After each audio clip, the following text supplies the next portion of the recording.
이시안의 읽은 척 책방. 안녕하세요. 성신여대 겸임교수이자 지식편의점 시안책방의 주인 이시안입니다. 블록체인은요, 단순히 암호화폐를 위한 것이고 비트코인 외에는 아무 쓸데가 없다라고 생각하시는 분들이 아직도 너무나 많습니다. 이런저런 블록체인에 대한 이야기가 들리긴 하는데요. 사실 암호화폐 외에는 아직은 상업적인 성공을 거둔 서비스가 크게 보이지 않아서이죠. 그리고요, 암호화폐도요, 공격적 성향이 아주 강한 일부 재테커들이나 하는 것이지 대중들이 흔히 하는 것은 아니다라는 인식이 강하죠.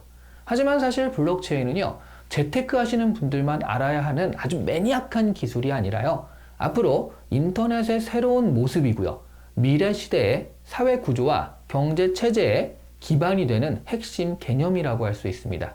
따라서 블록체인을 정확히 이해하셔야지 다가올 미래를 제대로 준비할 수가 있겠죠. 블록체인 자체에 대한 이야기는 굉장히 많이 들으셨을 테니까요. 오늘은 블록체인이 도대체 어떻게 경제와 사회 시스템에 영향을 미칠 것인가 보다 더 구조적인 측면에서 알아보도록 하겠습니다. 오늘 소개해드릴 책은요, 블록체인 비즈니스의 미래입니다. 블록체인 비즈니스는요, 더 나아가서 토큰 이코노미를 구현하게 만드는데요. 이것은 단순히 거래를 암호화폐로 한다라는 그런 개념이 아니라요, 그동안 아주 공고했던 주주자본주의, 그러니까 기업 중심의 자본주의 체제가 바뀐다는 얘기예요. 이 과정을 이해하기 위해서는 먼저 블록체인의 시작이 어떻게 되었나를 아셔야 합니다. 2008년에 전 세계적인 경제 위기가 있었죠. 이때 세상의 경제가 몇몇 엘리트들에 의해서 좌지우지 된다는 것을 대중들이 알아채 버렸어요. 이 엘리트들의 실수나 숫자 조작으로 금융이 움직일 수 있다는 것을 알았기 때문에 월가에서는 이렇게 대대적인 시위가 일어나기도 했습니다. 그런데 어떤 사람들은 시위에 그치지 않고요, 그 대안을 만들어내려고 시도를 했죠. 그것이 바로 블록체인입니다. 보통 거래가 일어나면요, 그것을 중앙화된 통제기구가 보증하거나 또는 중개를 하죠. 그게 이 중앙화된 것이 은행이든 회사든 그렇습니다. 그 통제기구가 투명하게 잘 돌아가면 문제가 없는데요, 역사를 보면 그렇게 권력을 잡은 사람들은 많은 경우 투명한 거래도 불투명하게 만드는 방향으로 가는 것을 선호하게 되더라고요. 이런 구조가요, 중앙화된 가운데 센트럴에서 통제하는 기구가 있어가지고 개인들 사이에서 이렇게 중개하고 있죠. 자, 그런데 이런 식의 구조, 중앙이 없습니다. 서로 간에 거래가 일어나는 바로 이런 구조. 그러니까 거래 기록 같은 경우에는, 이 경우에는 여기서 거래 기록을 다 보관하겠지만 이런 경우는 서로 각자 거래 기록을 가지고 있는 겁니다. 그래서 여러 명이 나눠서 보관하고 여러 명이 알게 되는 거예요. 그래서 이것을 분산 원장이라고 하는데요. 이렇게 거래가 나눠서 보관되고 증명되니까 거래 기록이요, 한두 명에 의해서 조작되거나 조정될 일이 없습니다. 투명하고 공정한 거래가 일어날 수 있겠죠. 정보를 이렇게 블록 단위로 보고요, 이 블록화된 정보들을 시스템에 참여한 개인들 사이에서 연결하는 것을 체인이라고 해서 블록체인이 되는 겁니다. 그래서 블록체인은 시스템이요, 그 시스템을 이용한 하나의 예가 비트코인 같은 암호화폐라고 할 수 있습니다.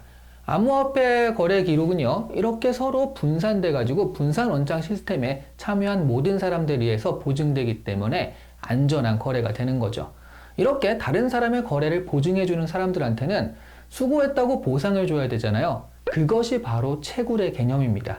그러니까 자신이 컴퓨터를 가지고 비트코인을 채굴한다 라고 하는 것은 다른 사람의 거래 기록을 내 컴퓨터에 저장하는 분산 원장 시스템에 참여하고 있다라는 얘기예요. 그렇기 때문에 블록체인은요, 특징이 탈중앙화입니다. 탈중앙화는 투명함, 공정함, 실시간성 같은 특징들을 가지게 됩니다. 비즈니스에 블록체인을 적용하게 되면 기존의 중앙화된 시스템에서는 가지지 못했던 장점들을 가지게 되죠. 예를 들어서 금융거래를 할 때요, 개인들 사이의 거래가 가능해지는 거거든요. 그러니까 은행이 없는 거예요. 그러면 은행에 떼어야 되는 수수료나 아니면 금융 비용을 훨씬 절감하게 됩니다. 엘살바도르 같은 나라는 비트코인을 법정화폐로 도입을 했죠. 많은 사람들이요, 아니 나라고 어떻게 되려고 암호화폐를 저렇게 도입하지? 라고 걱정을 하셨는데요.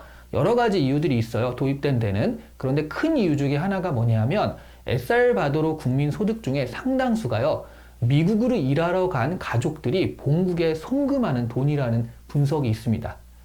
그런데 이렇게 달러를 송금하는 과정에서 환율 때문에 날아가는 돈, 그리고 수수료 때문에 날아가는 돈, 이런 돈들, 이런 것들을 다 합치면요, 10% 이상, 거의 20% 가까이 손해가 난다라고 하는 거죠.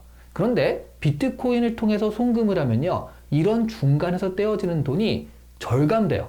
아예 없으니까요. 콘텐츠 거래처럼 저작권이 중요한 부문이나 아니면 공공 부문처럼요, 신뢰가 중요한 부문, 그리고 유통처럼 과정의 투명성과 시간 단축이 필요한 비즈니스들의 블록체인은 도입이 될 수가 있습니다. 그리고 정보의 보안성이 중요한 비즈니스도 블록체인은 굉장히 유용한 기술이 돼요. 예를 들어서 의료정보라든가 금융정보 같은 것들 말이죠.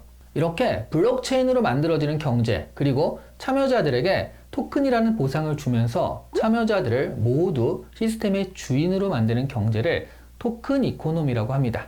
그러니까 토큰 이코노미는요, 블록체인 기술을 가지고 만드는 차세대 경제의 기본 구조라고 생각하시면 되겠습니다. 주주자본주의에서 기업은요, 주주의 이익만을 대변하지만요, 토큰 이코노미 하에서는 기업은 소비자나 생산자 모두의 이익을 추구합니다. 아니, 그게 무슨 말도 안 되는 상황인가 생각을 하시겠지만요, 쉽게 이해하시려면 이렇게 생각하시면 돼요. 조금 더 민주화된 유튜브 시스템, 이렇게 생각하시면 되겠습니다. 유튜브가 세계적으로 급성장한 것은요, 유튜브 영상을 올리는 콘텐츠 공급자들과 돈을 나누었기 때문이죠. 여전히 비율 면에서는 만족스럽다라고 할 수는 없겠지만, 네이버나 이런 플랫폼들이요, 공짜로 이용자들의 콘텐츠를 활용하고 돈은 자기들만 이렇게 쓸어 담았던 것을 생각해보면 유튜브는 이용자들에게는 혁명과 같았던 일입니다. 그렇기 때문에 블로그로 대중들에게 무료로 콘텐츠를 제공했던 사람들이요, 이제는 블로그를 버리고요, 유튜브에 뛰어들어서 돈을 벌면서 정보를 제공하고 있습니다. 토큰 이코노미에서는 그런 나눠주는 역할, 이런 보상 시스템 자체를 아예 블록체인 기술로 구현하다 보니까 조금 더 투명하고 조금 더 사용자에게 유리하게 설계가 됩니다. 예를 들어서 플랫폼에 글을 쓰면 거기에서 얼마, 그리고 좋은 글에 좋아요를 눌러서 큐레이팅에 참여하면 거기에서 얼마 하는 식으로 보상을 받는 것이 딱 정해져 있는 거죠. 스트리밍 서비스가 보상 시스템을 이용하는 SNS라고 할 수 있어요.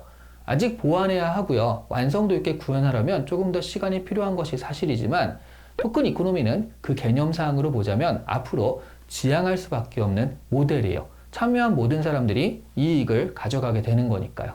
사회적으로 보면요, 프랑스 대혁명 이후로 왕과 귀족같이 소수가 좌지우지하는 전제 정권은 사라지고요, 민주주의가 자리를 잡았습니다. 하지만 금융에서는 여전히 자본가라는 소수가 좌지우지하는 그런 것들이 계속 반복되고 있었죠. 토큰 이코노미는요, 그런 주주 중심, 자본가 중심의 자본주의를 시스템에 참여하는 모든 사람들에게 이익이 돌아가도록 설계하는 조합 중심의 자본주의로 바꾸어 줄 것입니다. 금융, 경제 분야에서는 이제야 민주화가 시작되는 것이라고 보시면 되겠습니다. 오늘 이 시간에 읽은 척 책방은요, KT경제연구소가 펴낸 블록체인 비즈니스의 미래였습니다. 좋아요와 구독은 보상책의 일종이라고 할 수 있죠. 여러분도 이 보상책에 참여해 주시기를 바라겠습니다. 감사합니다.